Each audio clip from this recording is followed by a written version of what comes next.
Les nuits vous paraissent longues, vous ressentez de la frustration, du stress, du mal à dormir, vous êtes à bout. Détendez-vous.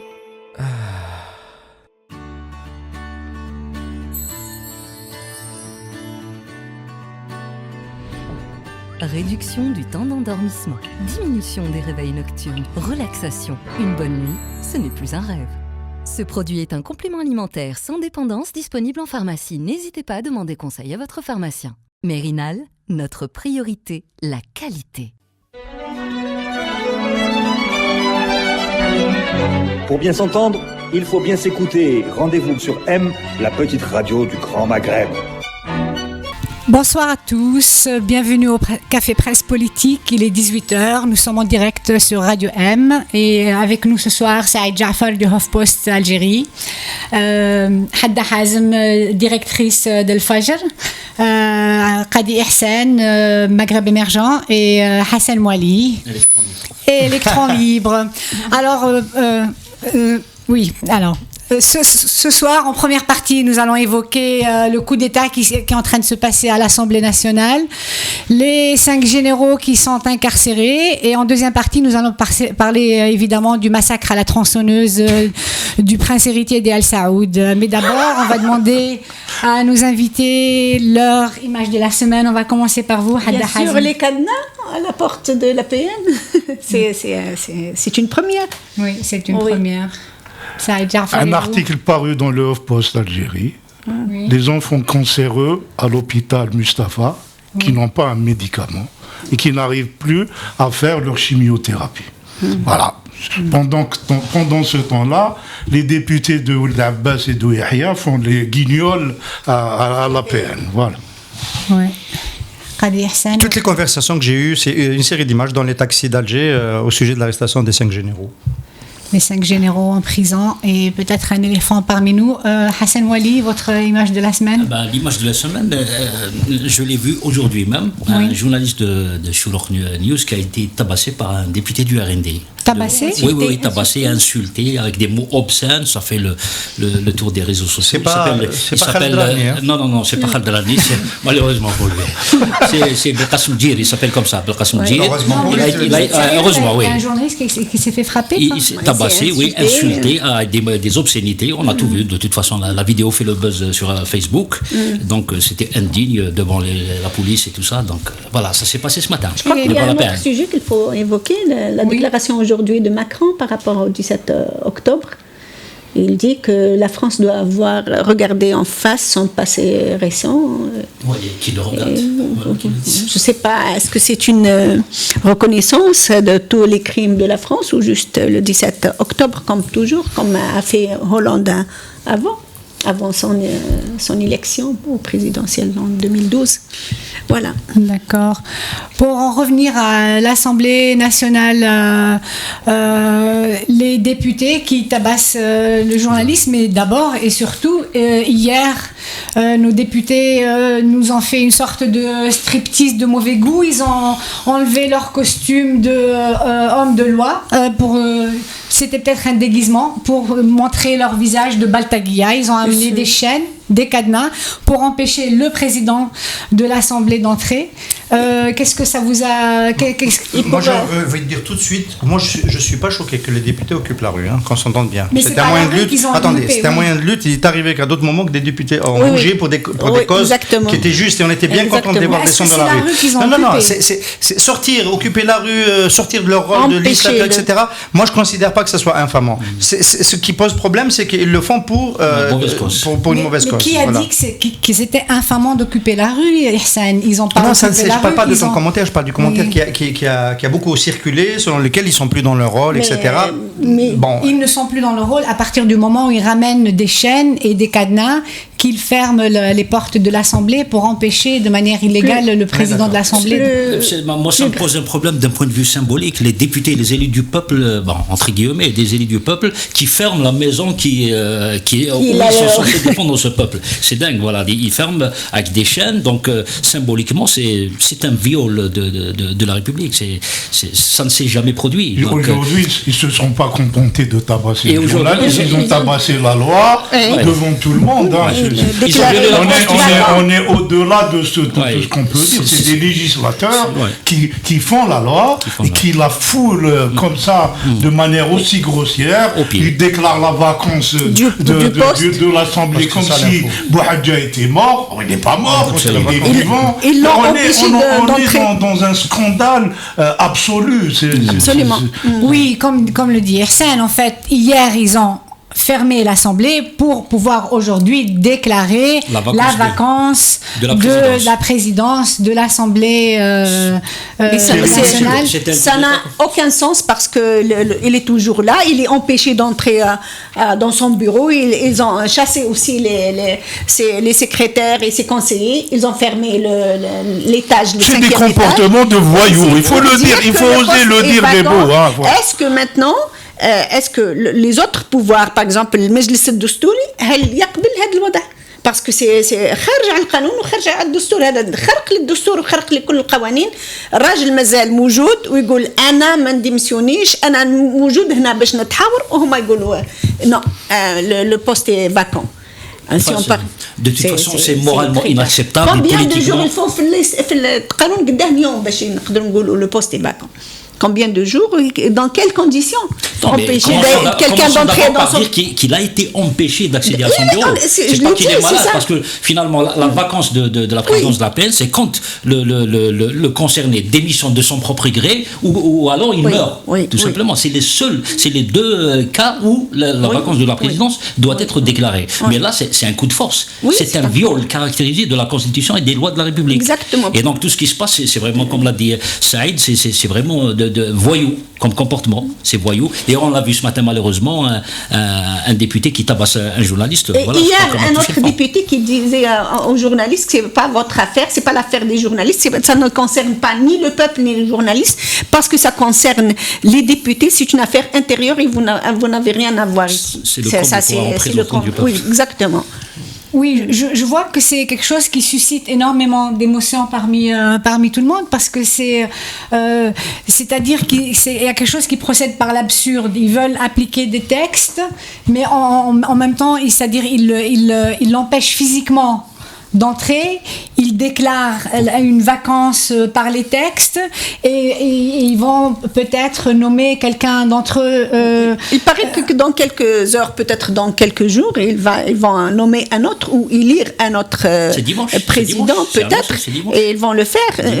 J'ai discuté ce matin avec des députés de cette majorité. Il m'a dit qu'on ira jusqu'au bout de notre démarche. Mais alors qu'est-ce qui fait que ces 300 parlementaires de la majorité perdent leur sang-froid de cette manière Est-ce qu'ils sont 300 d'abord? Parce qu'il paraît que hier, ils étaient même pas une cinquantaine. Bouhadja a une liste des signatures. Les signataires, ils sont juste 64. Hadda, vous avez rencontré Saïd Bouhadja? J'ai été le voir à 2 reprises pour des déclarations. Il m'a montré une liste il y a 2 semaines de ça, dont il y avait juste 64 signataires. J'ai pas lu les noms, je les connais pas tous, mais c'est une déclaration sur son honneur. Mais hier, ils étaient même pas une cinquantaine devant la PN. Ils n'étaient pas une cinquantaine, et je trouve que c'est pas normal. Même parmi les députés du FLN, il y a beaucoup qui sont pour la cause de Bouhadja, malheureusement. Mais... Alors, la question, c'était qu'est-ce qui a fait perdre leur sang-froid aux députés? Hersen, toi, tu as écrit aujourd'hui un article dans Maghreb Émergent qui revient sur cette crise, avant qu'ils aient déclaré, mais tu reviens sur cette crise à l'Assemblée et l'incarcération des 5 généraux comme symptomatique de quelque chose d'autre, quelque chose qui est lié plus au 5e mandat du président Abdelaziz Bouteflika. C'est une lecture qui circule, qui est en train d'émerger, que j'endosse pour certaines parties. Par exemple, dans le cas de l'Assemblée nationale, je pense que maintenant, moi, de mon côté, des discussions que j'ai pu avoir ici et là, je pense que la véritable cause est quand même liée au 5e mandat, même s'il n'y a pas un enjeu direct à la tête de l'Assemblée nationale. Il semblerait que Saïd Bouhadja a été imprudent en exprimant ses doutes sur la capacité de ce projet à tenir la route. Il a exprimé devant des personnes sensibles. On ne va pas aller plus dans le détail, et ce serait arrivé aux oreilles de Saïd Bouteflika, qui aurait déclenché, qui aurait dit, ce type-là, on ne va pas faire la campagne avec lui. On ne peut pas aller vers le 5e mandat avec quelqu'un qui doute. Et on est un peu dans le scénario de l'été 2014, de l'été 2013, où lorsqu'il était à Paris, Bouteflika perdait des soutiens sur le 4e mandat. Enfin, voilà. Et quand il est rentré, il a éliminé tous ceux qui ont pu émettre le moindre doute. Ça a fait des Fawzi. Absolument, ça a fait 12 ministres, plus des personnes dans les services, etc. Donc Saïd Bouhadja s'est laissé à s'exprimer, et donc en fait tout le reste était du maquillage. La véritable raison, c'est que ce n'était plus, même s'il l'avait affirmé comme tout le monde publiquement, parce que c'était dans la musique était mise en route, etc. Il a en privé, et pas seulement en privé, mais dans une rencontre où il aurait peut-être pas dû le faire, émis un doute, et c'est arrivé. Donc il y avait un enjeu lié au 5e mandat. Ça, c'est une évidence. Mais c'est pourtant apparemment lui qui a déclenché Saïd Bouhadja, le président de l'Assemblée. En éliminant le secrétaire général. On s'est appuyé sur ça on s'est appuyé sur ça ensuite. Un secrétaire général de l'Assemblée qui, lui, n'est pas un député, Béchir Slimani, qui est une sorte un fonctionnaire inamovible quand même, qui a été déjà qui a été limogé par le précédent président de l'Assemblée, qui a essayé de le limoger, et qui 24 heures plus tard a été remis après ordre de la présidence. Selon moi je rapporte un peu une analyse qui a été donnée par un article de Jeune Afrique qui a été je crois publié. Oui, donc c'est quand même lui le déclencheur de cette on a dû attendre de trouver un. Il faut une étincelle en fait. Il faut une étincelle, parce que il serait naïf de croire que c'est cette histoire de secrétaire général qui a provoqué tout ce chahut, finalement là ça devient un micmac, c'est un imbroglio juridique. Mais je pense, comme l'a dit si bien Ihsan, qu'il y a une espèce de théâtre de l'ombre. La vraie affaire, elle est politique, elle est liée au 5e mandat, à la succession et tout ça. Et d'ailleurs, si vous vous rappelez bien, il y a une quinzaine de jours, Saïd Bouhadja a dit que je vais démissionner dimanche. Donc le type, il était incapable de s'opposer à son parti, ou alors à ceux qui l'ont nommé. Après, il s'est passé quelque chose. Il dit qu'une partie de la présidence m'a appelé pour me dire... il a reçu une visite. Il a reçu une visite. On dit même qu'il y aurait un enregistrement vidéo entre le frère du président et Saïd Bouhadja, lui disant et que Saïd Bouhadja, il y aurait des partis qui lui ont demandé de rester en place. Donc il a été rassuré entre guillemets. Est-ce que Saïd Bouhadja aurait, par exemple, dire non au 5e mandat? C'est impossible. Non, c'est pas le 5e mandat qui est en jeu. Maintenant déjà, le 5e mandat, il est problématique. Qu'il a un doute sur la réélection de Bouteflika au 5e mandat, je ne pense pas, parce qu'il a toujours fait ça pour Bouteflika. Il a mené même Harakat Tashihiya de reprises pour Bouteflika. Saïd Bouhadja n'existe pas par lui-même. C'est pas quelqu'un qui a une aura politique. Comment ça existe? Maintenant, il devient un héros à son corps défendant, sans le vouloir. Avoir démenti tout ça. Moi, je me rappelle le premier CPP où on avait parlé de lui. On s'esclaffait. Exactement. On était vraiment dédaigneux, méprisant. Et là, aujourd'hui, il est pratiquement un héros devant tous ces Baltaguia qui sans le vouloir. Pas sans le vouloir. Même pour l'homme de la rue, pour les gens. On a fait de lui un héros. Alors Saïd Jafar, moi j'aimerais avoir l'avis de Saïd Jafar. Juste rapidement, le côté positif de cette popularité, c'est qu'en gros les Algériens n'aiment pas trop le Haggarine, ils préfèrent la loi, ils préfèrent la règle de loi, et ces gens-là sont des Haggarines, même s'ils ne savent pas pourquoi ils ont bougé. Moi je pense quand même que ce qui se passe, ce n'est pas que Bouhadja aurait émis des doutes sur le 5e mandat. Je ne crois pas du tout. Il a été totalement dedans. Ce qui se passe, c'est que il doit y avoir une information que ces gens-là ont et que nous n'avons pas. Ça se rapporte au président Bouteflika et de sa capacité à être candidat ou non. Je pense que la question est là. Cette information, même les députés qui ont bougé comme des moutons, ils n'ont pas la réponse. Par contre, Aboul Abbas a peut-être une réponse et Bouhadja aujourd'hui a peut-être la réponse. Et on est dans ce scénario-là, ce qui fait que s'ils ont une réponse à cette question. Ce qui est en train de se passer nous donne peut-être l'idée que Bouteflika ne sera pas candidat. C'est pour ça que ça s'agite, ça bouge. Hein. On était dans un calme plat où le 5e mandat était réglé d'avance comme une papier à musique. Aujourd'hui, ça bouge, et donc il y a peut-être cette information que nous n'avons pas. On spécule là, nécessairement. C'est ça le CPP, mais je pense que c'est dans cet ordre d'idées et non pas sur le fait que Boubou Hadja aurait dit ou pas qu'il est contre le 5e mandat. Je suis tout à fait d'accord. Ouais.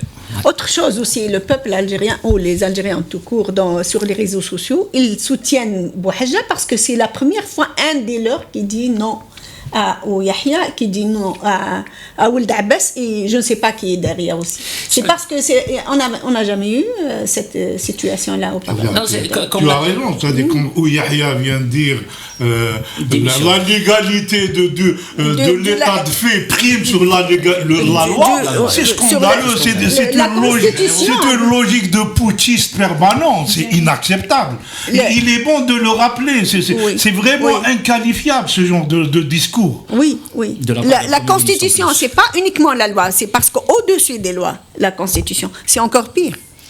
Et alors cette affaire de Bouhadja, qui n'en finit pas d'avoir des secousses et des rebondissements, a failli nous faire oublier, mais nous n'allons pas l'oublier, les 5 généraux, c'est historique quand même, en dimanche l'information... On doit présenter des excuses à nos amis fans du Café Presse Politique, parce que le Café Presse Politique avait, pour la plupart, je crois, tout le monde, moi, en tous les cas, je faisais partie de ceux qui l'avaient plus ou moins insinué, disaient qu'il n'y aurait pas de suite. Ils ont été dégommés, mais ça ira pas plus loin. Il me semble pas qu'il y ait quelqu'un qui a dit qu'ils allaient être embastillés. Donc on s'est trompé. De la même façon qu'on s'était trompé. Moi, j'étais pas concernée. Voilà. Donc je suis sûr. Moi non plus. Moi, j'ai rien dit, mais je pense que j'ai rien dit. J'étais présentateur. J'ai rien dit, mais en intégrant l'hypothèse qu'il y a une information que nous n'avons pas, peut-être que Gaïd Salah se prépare à cette information que nous n'avons pas.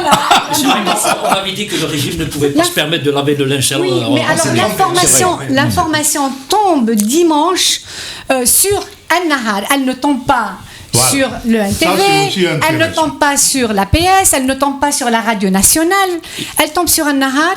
Les 5 généraux qui sont Boudjema Boudouawar, Menad Noubar. Boudouawar, directeur financier au ministère de la... Alors Ersan, est-ce que tu peux... Alors voilà, d'abord on va commencer par dire citer les noms, je dis qui ils sont.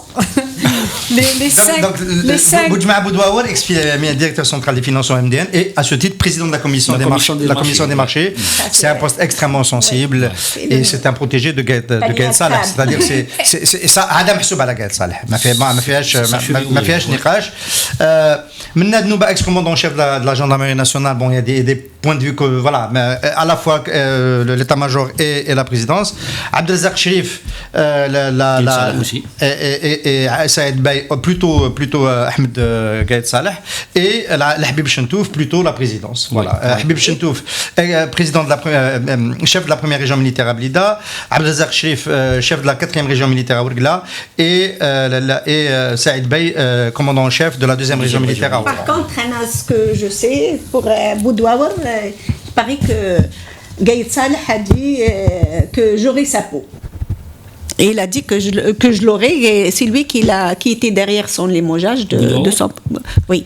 Il faudra enquêter pour savoir à quel moment... Ce qu'il faut retenir, c'est que le MDN n'a pas communiqué sur le... Voilà, justement. Oui, exactement. Alors l'information tombe, on nous dit trafic d'influence, donc corruption, si j'ai bien compris, et c'est tout. Et c'est à travers An-Nahar. Et donc, on ne sait pas exactement... Il n'y a rien sur... il n'y a aucune précision sur le fond de l'affaire. Il y a d'abord un article dans le Watan signé par Salim Al-Tamsani qui est très clair et qui le lie à l'affaire de la cocaïne, des 700 kilos de cocaïne. Alors, la première question, Ihsan, toi aussi, tu le lis aussi. Toi, tu as fait un papier qui est venu aujourd'hui, c'est-à-dire 2 jours plus tard. C'est lié à la cocaïne.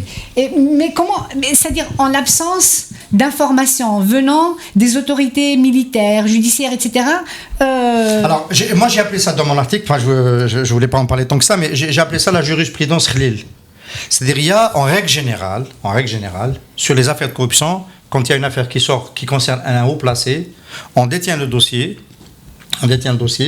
on instruit, et puis on tient en haleine la personne qui est incriminée. C'est-à-dire qu'on ne va pas le dégommer tout de suite, c'est un élément, on va le faire travailler pour nous, on va le faire chanter entre guillemets sur le plan institutionnel. C'est la règle de la maison, si c'est pas très grave. Mais il y a les cas où ça dérape, ou les cas où l'enjeu est trop important. Saïpem Khlil, c'était trop important. Toufeqa a été voir Bouteflika pour lui dire attends, ton poulain, ça risque d'aller jusqu'à chez lui. Il y a une enquête à son Sonatrach, et donc Bouteflika était obligé de lui dire tu peux enquêter, on verra où ça arrivera. Donc il a laissé faire. On est dans ce cas de figure où ils étaient obligés de laisser faire parce que c'est de la cocaïne, c'est à l'international, etc. Il y a des vidéos. Les Américains aussi. On parle du fils d'un, on ne va pas les citer parce que bon, moi je suis pour la présomption à l'innocence, etc. Mais on parle de la vidéo de deux fils de ces généraux-là pris chez Chiri Kamal sur la vidéo Tao et la Khere. Boudouaoul, c'est plusieurs vidéos. Et donc, bon, j'ai quand même cité un nom. C'est ce qu'il est dit, hein, voilà. Et donc, on a été obligé de laisser faire l'enquête. Mais après, on aurait pu penser qu'à un moment donné, on arrête, on tire le frein à main. L'enquête, elle avance, on tire le frein à main. Or, personne n'a tiré le frein à main. Moi, j'en ai déduit que, dans le contexte de préparation du 5e mandat, personne n'a osé faire le geste d'aller s'impliquer pour essayer de sauver ces généraux-là, ni Gaël Salah pour ne pas s'affaiblir, ni le clan Saïd, quand j'appelle Saïd Bouteflika, c'est les Bouteflika, pour ne pas s'affaiblir aussi. On est dans une situation tellement névralgique qu'aucun des deux n'a bougé, et il y a cette main invisible, ce que j'ai appelé la théorie de la main invisible, qui s'est emparée de cette situation-là pour emballer l'enquête très vite et aller au bout et provoquer ce séisme politique qui est l'incarcération de 5 généraux-majors. Il paraît qu'il va y avoir d'autres, même parmi les ex-ministres. Les civils, oui. Il va y avoir d'autres je ne sais pas, d'autres procès pour les autres responsables. Et donc, juste une précision, tous ces 5 généraux sont liés dans la même affaire de la cocaïne, tous. Normalement, c'était limogé juste entre après. Autres, on a dit corruption, mais on n'a pas... Enfin, donc, ce sont des affaires différentes. Hein. En fait, tu poses une vraie question. Moi, je suis très gêné. C'est quand même pas une affaire de jeunes appelés qui refusent d'aller au service national. La direction de la justice militaire ne communique pas sur des appelés du service militaire qui ne vont pas au service, on peut le comprendre. Mais qu'elle ne communique pas sur la mise en détention de 5 généraux-majors qui ont été quand même à la tête dans des positions lourdes pendant de très longues années, je pense qu'il y a un problème. Me pousser à prendre un nahar pour argent comptant, c'est un problème. Vous poussez à accepter l'argumentaire qui est posé par Nahar, que c'est des gens corrompus. Pour moi, c'est un problème. J'aimerais qu'un responsable officiel de la justice militaire communiquent et disent voilà ce qu'on reproche à ces gens-là, et que leurs avocats puissent dire quelque chose. Et là, on est vraiment dans une situation de manipulation extrême où moi je refuse de prendre pour argent comptant ce que donne Nahar. Je la prends comme une manœuvre. Nahar, tout ce qu'il donne, c'est des opérations politiques. Voilà. Et donc, j'ai de la peine à suivre les raisonnements à partir des informations de Nahar. Hassan Mouali, d'après vous, si ce sont des affaires de corruption, c'est pas des affaires de sécurité sensible, voilà. Ouais. Pourquoi c'est pas ouvert aux journalistes? Absolument, je me pose la même question. Enfin, ce n'est même pas un communiqué, c'est un Nahar qui donne l'information. On n'en sait pas trop pourquoi ces gens. On a parlé de corruption, mais corruption c'est vague, encore une fois. Corruption au sein de l'armée, corruption de leurs enfants, on ne sait pas de... Donc, je rejoins ce que dit Saïd. Il faut absolument que les autorités, militaires ou civiles, communiquent sur cette affaire et expliquent à l'opinion publique, parce qu'il s'agit quand même d'officiers supérieurs, des généraux-majors, qui ont eu à être aux responsabilités pendant 20 ans, et certainement la corruption dont il est question se chiffre en millions de dollars, peut-être si ce n'est pas en milliards. Donc, il faut absolument, par devoir, les citoyens doivent savoir. Il y a une demande, parce que il y a un impact politique politique aussi, parce que ces gens-là sont connus pour leur position dans l'histoire récente de l'Algérie. Donc je pense que l'État, le gouvernement est pratiquement obligé de fournir des informations comme il le fait pour d'autres affaires. C'est ça. Sinon, justement, la presse. Sinon, moi je ne peux pas condamner Saïd El-Baï et les 4 généraux alors que je ne connais pas le dossier. Je pense qu'ils n'ont pas communiqué parce que l'affaire n'est pas encore fermée, parce qu'ils peuvent ne pas communiquer parce que pour ne rien donner comme élément en attendant qu'ils finissent. Mais en attendant, ils donnent l'information. Ils sont lâchés médiatiquement. C'est ça le problème. Mais en attendant, ils sont jugés. Quand on appelle ça, même si on parle de présomption d'innocence, quand on met quelqu'un en tôle et on dit qu'il est poursuivi pour trafic d'influence, etc., ça y est, l'image est lourde, elle est chargée, il y a un problème. Quand la presse parle d'opération en main propre et qu'il n'y a pas de communication, est-ce qu'on ne court pas le risque de montrer au contraire, c'est une opération plutôt, est-ce que ça ne prend pas les allures d'une opération en vendetta? Khadi Hassan. Oui, pourquoi vendetta?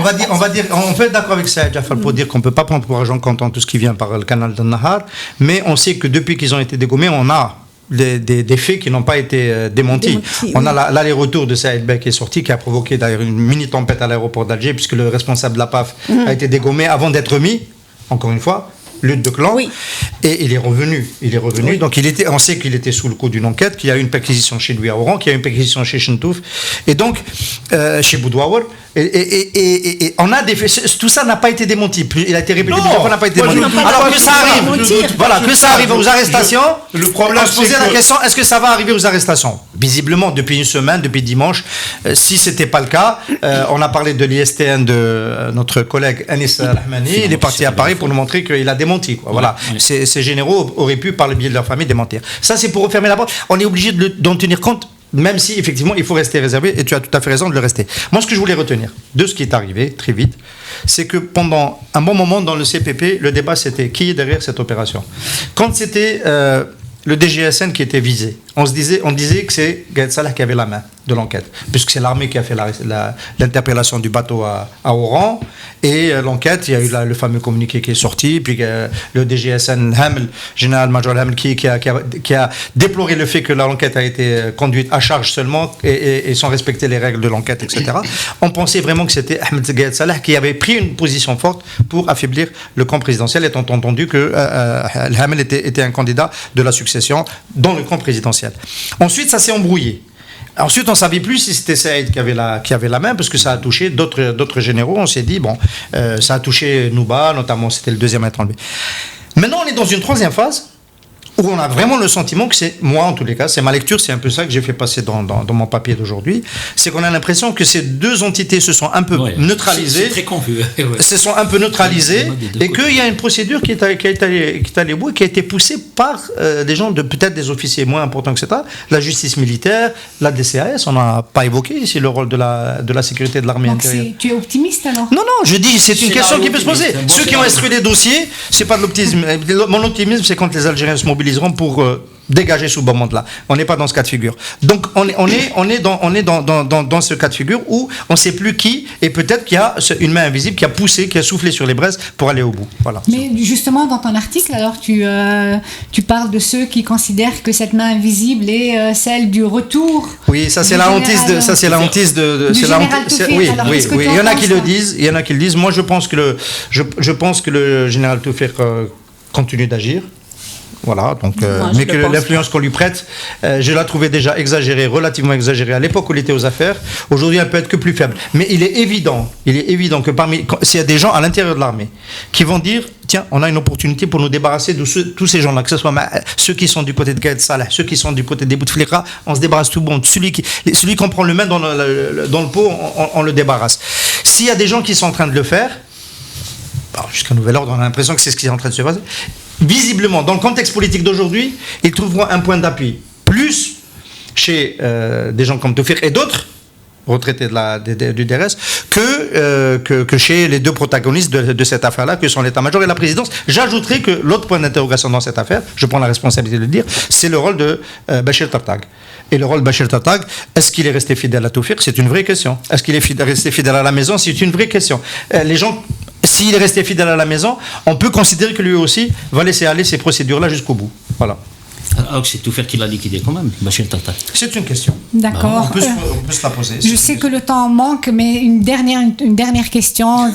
Comme disent les anglophones, elephant in the room, pour moi, quelqu'un qui est marqué par les années 90. Les années 90, on a beaucoup parlé des généraux, de leurs responsabilités, de tous ceux qui sont morts, de 100 000 morts, des disparus, des torturés, de tout ce qui s'est passé. Et il n'y a pas eu l'ombre d'un procès, de quoi que ce soit. Et aujourd'hui, on a 5 généraux en prison pour des malversations, pour de la corruption. Ça vous fait quoi? Présumé. Je sais qu'il y a la présomption d'innocence. Merci Saïd de la rappeler. Est-ce que quelqu'un veut-il réagir à ça? C'est effectivement un drôle retournement de l'histoire. C'est vrai qu'on attendait à l'époque la fameuse question qui fait sourire certains et affole d'autres, le qui tue qui. À l'époque, c'était quasiment une hérésie de se poser ce genre de questions. Moi, je n'aime pas cette question. Oui, voilà, ici même sur le plateau. C'est pas ça la C'est-à-dire que la question, c'est qu'il y a 10 000 disparus, plus de 10 000. Et 200 000 morts. Voilà, enfin, non, 200 000, il n'y en a pas. Mathématiquement, c'est impossible, mais il y en a beaucoup moins. Oui, il a assumé publiquement 200 000 morts, c'est pas moi qui le dis. Non, c'est pas ça la question. La question, c'est qu'il y a des crimes qui ont été commis pendant la lutte contre le terrorisme. Il y a eu des débordements, des assassinats extrajudiciaires, des disparitions. On a des dossiers, il y a des dossiers qui impliquent des gens, voilà. Il y a des gens qui impliquent des gens, et ces gens-là n'ont jamais été jugés, ils sont jugés pour autre chose. Bon, c'est pas nécessairement les mêmes. Hein. Oui, Saïd Bey, on peut lui reprocher. Je veux dire un mot sur Saïd Bey. Saïd Bey aurait dû arrêter d'être dans l'armée en 97 après Bentalha. Il était chef de la première région militaire, très vite. Si Bouteflika est président, c'est parce qu'il a ménagé ces gens-là. Le deal de Bouteflika avec l'armée, c'est celui-là, c'est de les protéger contre les poursuites, contre la CPI, contre le TPI, voilà. Et donc, il n'allait pas s'enlever cet argument qui lui permettait de rester au pouvoir. Il a fini par avoir l'heure pour. On peut même penser, et là, on peut même penser que Bouteflika, avec l'ABC à Paris, a continué à utiliser cet argument pour faire le 4e mandat. Parce que sinon, pour leur dire, attendez, moi j'ai décidé de... C'est un régime qui devrait sortir dans la rue et dire Harimna et je m'en vais. Absolument. Voilà. Merci beaucoup. Restez avec nous pour la deuxième partie. Nous allons parler du sort malheureux qui est arrivé au journaliste saoudien Jamal Khashoggi.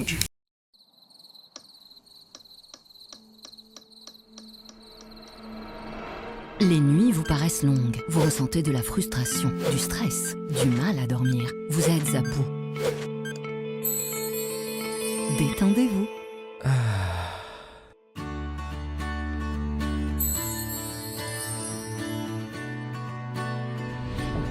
Réduction du temps d'endormissement, diminution des réveils nocturnes, relaxation. Une bonne nuit, ce n'est plus un rêve.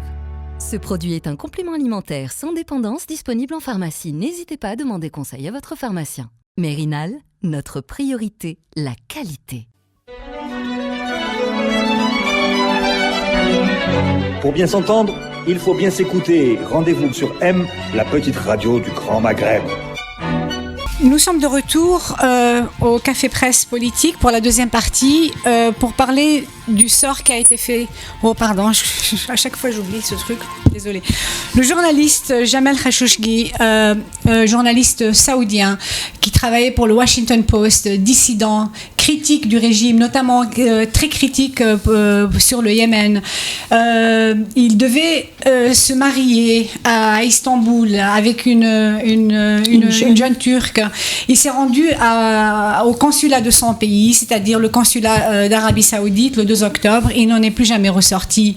La manière avec laquelle il a été assassiné est absolument indescriptible. D'ailleurs, les médias la manière avec laquelle les médias en parlent est elle-même un peu ambivalente, je trouve. ce côté psychopathe, incontrôlable, très incompétent du prince héritier Mohammed bin Salman, qui a complètement débordé, qui est en train d'en faire un fiasco planétaire, dont on va parler aujourd'hui. J'aimerais savoir, avoir vos réactions. Est-ce que vous pensez qu'il est fini? Est-ce qu'il est cuit, Hassan Mouali, pour toi, Mohammed bin Salman? Est-ce qu'il a perdu sa place au sommet du royaume? Je me souviens d'un CCP d'il y a une année, quand il a été justement promu prince héritier. Il y a 2 ans, je crois. Oui, il y a 2 ans, c'est ça. Oui. Il y a 2 ans. Et le CCP était d'accord. Oui. Tout le monde a dit que voilà, le royaume d'Arabie Saoudite va se moderniser. Il a annoncé d'un projet extrêmement... Ça, on va le coller à Ahmed Al-Ayashi, qui n'est pas là aujourd'hui. Voilà, exactement. Et moi, ce jour-là, j'ai dit que, méfiez-vous, ça reste un Saoudien, avec tout le respect que je dois aux Saoudiens. C'est les États-Unis. En fait, c'est plus que ça. Un représentant de la monarchie. La tradition saoudienne, c'est la prudence. C'est-à-dire, on avance doucement. C'est un ordre barbare à l'intérieur. On coupe les têtes, etc. Mais dans le traitement, dans les rapports avec l'extérieur, c'est la prudence. On bouge très lentement. Mohammed bin Salman, c'est le grain de folie qui est en train de dévaster le modèle de fonctionnement de la monarchie saoudienne. C'est une dévastation en règle. Là, autant quand il avait annoncé... Même les amis qui sont très... à qui on donne autant d'argent n'arrivent plus aujourd'hui à les défendre. À tel point que les Américains, les alliés traditionnels de l'Arabie Saoudite, dont un sénateur dont je ne retiens pas le nom, comment il s'appelle déjà? Graham. Oh, yeah, Graham, qui est un républicain enragé, absolument qui a soutenu très fidèle ami de l'Arabie Saoudite. Et hier, il fait une déclaration, il dit ce mec doit partir de Ben Salman. Il est indigne de l'Arabie Saoudite, il ne faut pas qu'il devienne roi, il faut le virer. Et là, c'est vraiment l'oncle Sam qui parle. Il faut le virer, ça confirme un petit peu comment fonctionne ce royaume. Il est tenu en laisse par les États-Unis, et je pense qu'ils vont inventer un stratagème comme ça pour se débarrasser de ce Ben Salman, changer le mode successoral en Arabie Saoudite. Mais je pense pas. Au mode succession d'avant, exactement, pour lui tirer le tapis sous les pieds pour rester dans le truc sacré.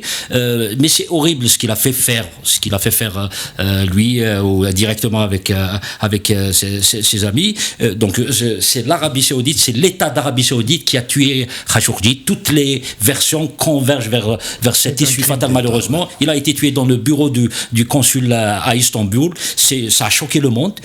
Ça a choqué même aux États-Unis, et tant mieux que ça choque pour une fois aux États-Unis, même s'il y a un pays quand même qui a soutenu c'était dans un journal israélien. Ils ont dit qu'on a toutes les raisons du monde pour penser que le régime d'Arabie Saoudite n'est pas d'accord, n'est pas allié d'une manière ou d'une autre. Les Égyptiens, oui, justement. Moi, j'étais content de lire ça, de la déclaration des Israéliens. Ça confirme que finalement, au bout, l'a fait disparaître un Italien, oui. Ça fait disparaître un Italien. Mais ça fait de manière aussi. Mais le fait... Non, pas seulement de torturer pendant des jours de manière absolument... Le Mossad. Non. Si. Si aussi, il est de la même veine que Ben Salman, c'est la même. Ils sont de la même extraction. Mais ça fait plus d'une année.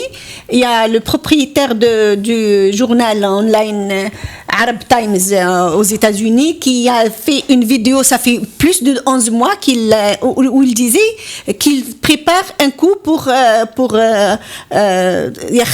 Khashoggi et pour le tuer aussi. Ça fait plus d'une année, il le sait lui.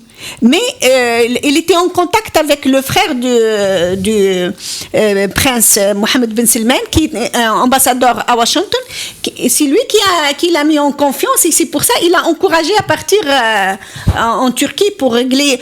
Il paraît que c'est pas pour régler le problème de mariage, ni papier de mariage, ni rien du tout, mais c'est pour négocier son retour. Et comme par hasard, même le consul d'Arabie Saoudite à Istanbul a quitté Istanbul. Oui, il a quitté hier. Celui de Washington aussi, je crois. Non, celui de Washington est toujours en place. Il l'a quitté hier parce que l'enquête va jusqu'à sa maison. Oui, c'est évident. Enterré dans son jardin, parce qu'il va en creuser. Ce qui est intéressant, c'est que le martyr de Jamal Khashoggi vient casser tout le travail des public relations qui a été organisé autour de Ben Salman, parce que à l'intérieur de l'Arabie Saoudite, c'est d'une brutalité inouïe.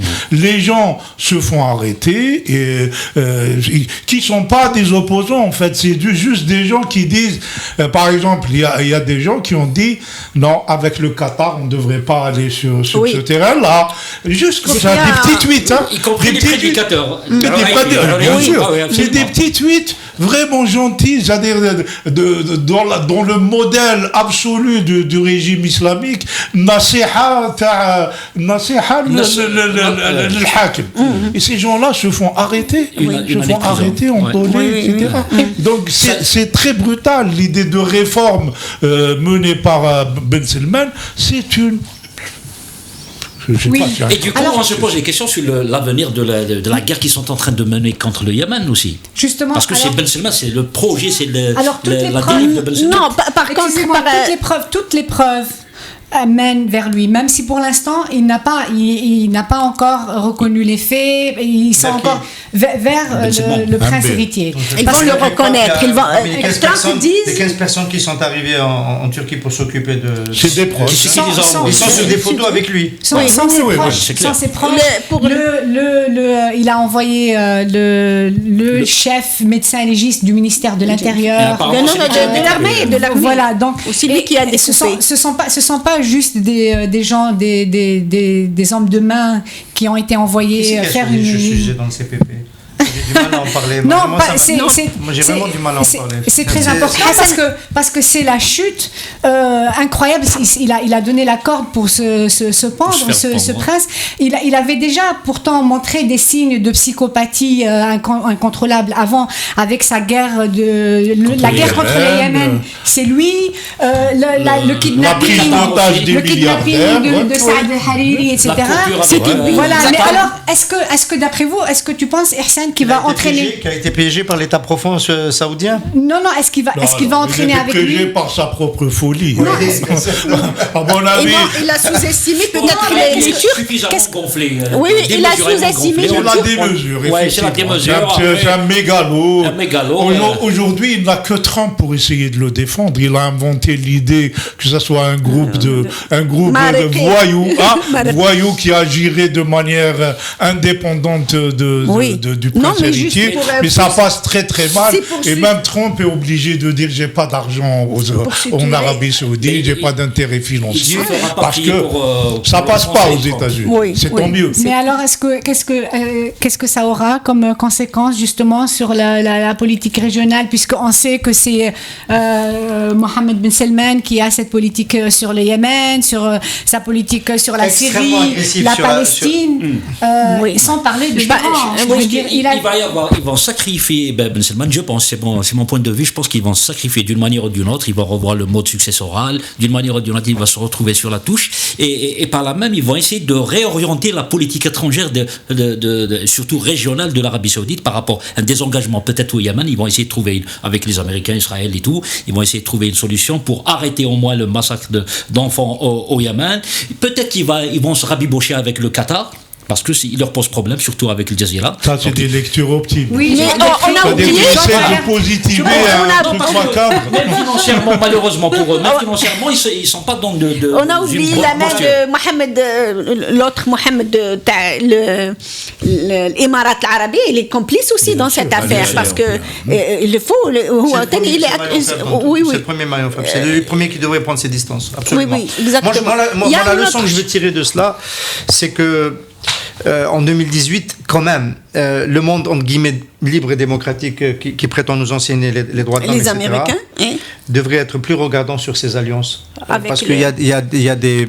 Sans en arriver là, c'est-à-dire là, ça a explosé sur cette affaire-là. Mais les bombardements de la coalition au Yémen, il y a de quoi déjà, depuis longtemps, prendre ses distances, parce qu'on est dans les crimes de guerre les plus abjects. Et bon, moi je suis un peu gêné que ce soit... Évidemment, c'est un sentiment ambivalent, parce que c'est un collègue et c'est une ligne rouge qu'on ne peut pas dépasser, et on démembre un journaliste dans un consulat, c'est tout simplement affreux. Mais centaines de Yéménites, de jeunes Yéménites, de civils qui sont bombardés. Il a dit c'est un criminel de guerre. Il est fréquenté et les armes françaises sont utilisées. Il y a aujourd'hui un courant en France qui pousse Macron à cesser de vendre de l'armement à l'Arabie Saoudite. Bon, aux États-Unis, c'est beaucoup plus difficile. Mais on est dans une situation où je pense que la leçon éthique qu'il faut tirer, c'est que on peut avoir des intérêts géostratégiques, mais il faut quand même garder un œil sur ses alliés, parce que les alliés peuvent te causer plus de tort qu'autre chose. Un peu sceptique. La manière très lente avec laquelle ils ont réagi sur Khashoggi est quand même très révélatrice. D'habitude, quand dans un pays du tiers-monde, à Cuba ou ailleurs, dès qu'on arrête un dissident, on a un truc qui s'enflamme. Là, on a manifestement, très clairement, que ce type-là a été tué, ce journaliste a été tué, et ils ont mis du temps. Il a fallu que, je me demande, c'est une question, si c'est pas la justice turque d'ailleurs qui a même forcé Erdogan à arrêter, parce qu'ils ont multiplié les fuites de telle manière à ce que ça peut plus être fermé. Absolument. Et je pense que il y a quelque chose dans la justice turque qui a empêché qu'on verrouille le sujet. C'est très intéressant. Comme le tribunal militaire de Blida. Avec les généraux. Je sais pas. Moi, je pense aussi qu'il y a le Washington Post. Alors, c'est vraiment intéressant parce que le Washington Post, c'est l'origine des informations. C'est Harriet qui est le gendre de Erdogan, le propriétaire. Moi, je n'ai pas lu Harriet, mais le Washington Post, c'est le journaliste. Mais c'est sa source, lui. Il se réfère toujours à Harriet. Non. Et le Washington Post ne s'est pas référé du tout à Harriet, mais dès le départ, il s'est référé aux services secrets turcs qui l'ont alimenté avec leur audio parce qu'ils espionnent tous les consulats qui sont présents sur... Et ce qui est intéressant, par exemple, en comparaison, c'est le New York Times. Le New York Times était complètement silencieux. Silencieux jusqu'il y a peut-être 3 ou 4 jours. Et quand est-ce que le New York Times a commencé à parler? C'est quand il y avait une conférence qui était prévue, le Davos du désert, etc. Et les grandes compagnies tech américaines ont commencé à lire tous ces articles sur les tronçonneuses, etc. Le New York Times n'est pas entré dans les détails gore. Ils ont dit que c'était absolument incroyable ce qu'ils ont fait, ce qu'ils ont écouté, et qu'il a été torturé et tué immédiatement, etc. Et donc les compagnies tech ont lâché, et les compagnies PR ont commencé aussi à lâcher. Alors, moi, je vais faire un lien qui va faire plaisir à nos amis marocains qui nous regardent souvent ici. La dernière affaire de ce type-là, la grande affaire, on a eu crime. Belkacem qui a été assassiné, pendu dans un hôtel à Francfort en 1970, ça c'est un autre dit, mais la dernière grande affaire de ce type-là, c'est octobre 1965, nous sommes en octobre, c'est Ben Barka, c'est la barbouzerie de Hassan II qui débarque à Paris, qui l'enlève à la brasserie libre, qui achète des complicités françaises, des policiers, des ex-policiers français, et qui, de toute évidence, les livres et les enquêtes l'ont montré, le fait dissoudre dans la soute. On n'a jamais retrouvé à ce jour. C'est à ça que ça me fait penser. Je dirais que on a mais s'il est assassiné, non, je parle je parle d'un crime où on fait disparaître toute trace, et dans le procédé il y a un enlèvement, on prend le temps, l'Arabie Saoudite fait ça toujours. Non, je voulais dire quand même que le Maghreb, de ce point de vue-là, est peut-être un peu plus moderne que l'Arabie Saoudite. On revient au Maghreb, mais ce que je voulais dire, c'est que là, la différence, c'est que les Saoudiens, ils ont été complètement incompétents, mais alors complètement, ils ont été atroces et incompétents. Elle était filmée par la caméra à l'époque déjà de Orly, Oufrel qui arrive, incarné par Michel Piccoli dans le film sur l'assassinat. Mais comme le temps presse, je voulais quand même qu'on revienne, puisqu'on parle des journalistes du monde algérien. Voilà, c'est quand même pas. Parle du journaliste algérien qui risque la mort. Non, on n'en est pas à cela. Mais nous avons un journaliste algérien qui est en prison et qui est dans l'état de santé et s'est extrêmement détérioré. Le problème, c'est que il n'a pas eu de procès. Cela fait combien? Il s'appelle Saïd Chitour. Quel que soit ce qu'on lui reproche, il faut qu'il y ait un procès. Il a le droit à un procès. Il faut conseiller au pouvoir algérien de ne pas faire le 101 BS. Voilà, c'est très important. Il y a eu déjà l'affaire Tamalt. Il ne devrait pas. Et s'il arrive quelque chose de fâcheux à ce journaliste, il n'y aura plus d'excuses. On le sait. Il y a déjà eu cette escabreuse qui arrive à Tamalt. Là, celui-là, il ne faut pas que ça arrive. Non, c'est pas s'il arrive quelque chose. Malheureusement, j'ai lancé une alerte cette semaine dans Maghreb émergent. Il est en train d'arriver quelque chose. Notre collègue Saïd Chitour a perdu 33 kilos depuis son incarcération. Il espérait être jugé dans les délais. Il y a eu 4 mois, plus 4 mois. Les mandats de dépôt, c'est renouvelé tous les 4 mois. On est à 16 mois. Il n'est toujours pas jugé. On l'accuse d'avoir exfiltré des documents sensibles au profit de, entre guillemets, chancellerie étrangère. Bon, lui dit, son avocat dit, à quel document secret sensible j'ai pu accéder. C'est pas sérieux, ça ne tient pas la route. Il a été correspondant sur certains livres de Washington Post. D'ailleurs, voilà, aussi aujourd'hui, son état de santé, il a une tumeur qui est en train d'enfler. Il est diabétique et hypertendu. On ne peut pas se taire. C'est-à-dire, c'est l'honneur de la coopération à nouveau qui est en jeu. On a laissé mourir en prison Mohamed Tamalt. On en a énormément souffert. Et aujourd'hui, la même chose est en train d'arriver. Je ne fais pas confiance à ce régime pour comprendre cela. Mais je pense que sous la pression, peut-être que les choses vont changer. Il faut le juger ou le libérer, mais immédiatement. Malheureusement, la corporation ne bouge pas. C'est ça le problème.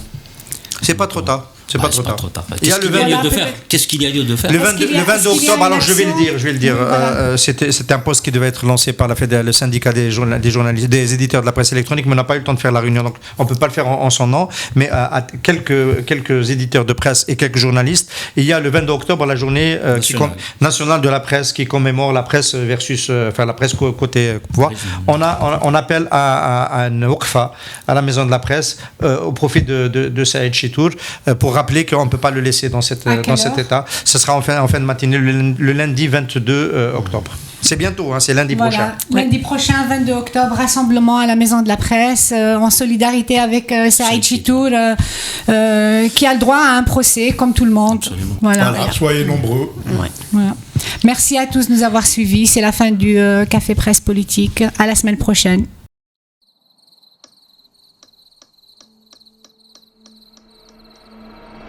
Les nuits vous paraissent longues, vous ressentez de la frustration, du stress, du mal à dormir, vous êtes à bout. Détendez-vous.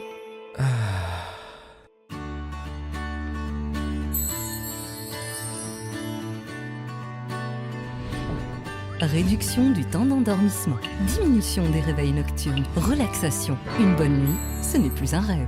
Ce produit est un complément alimentaire sans dépendance disponible en pharmacie. N'hésitez pas à demander conseil à votre pharmacien. Mérinal, notre priorité, la qualité.